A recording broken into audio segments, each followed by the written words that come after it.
వేసేసుకున్నాను. ఇలా ఒక్కొక్కటిగా దింపేసుకోవాలి.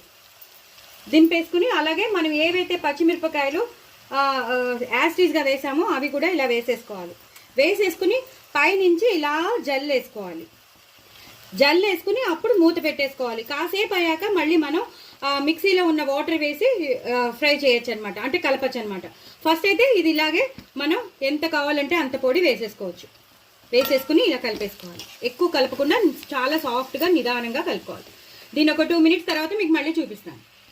సో కొంచెం నూనె పడుతుందండి. వంకాయ కూర అన్నాక, గుత్తి వంకాయ కూర అన్నాక, ఇలా వంకాయ మసాలా కర్రీ అన్నాక కొంచెం నూనె అయితే పడుతుంది. అస్సలు కాంప్రమైజ్ అవ్వద్దు. ఎందుకు ఎప్పుడో కానీ మనం అలా చేసుకోం కదా.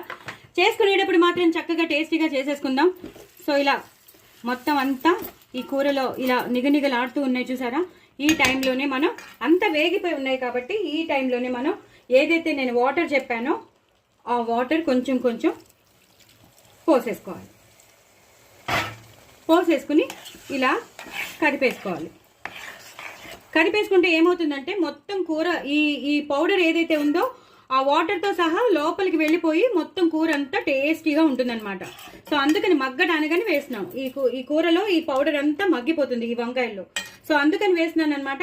సో ఇలా ఒక్కసారి మగ్గిపోవాలండి. ఉన్నది కూడా నేను వేసేస్తాను. ఇంకా ఇది ఒక 2-3 మినిట్స్ ఉంచేసి అప్పుడు నేను కదిపాక మీకు మళ్ళీ చూపిస్తాను.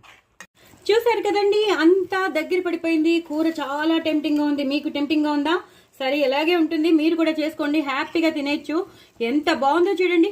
నేను ఇలా వేడివేడిగా ఉన్నా చూపిస్తున్నాను. ఇలా ఒక్కొక్కటి మిరపకాయ యాస్టీస్గా వేస్ట్ చేశాను. అదిరిపోయిందండి. ఈ టైంలోనే మనం కొంచెం గరం మసాలా టచ్ ఇచ్చుకోవాలి. చాలా కొంచెం, ఎక్కువ అక్కర్లేదు. నేను చాలా కొంచెం వేస్తున్నాను.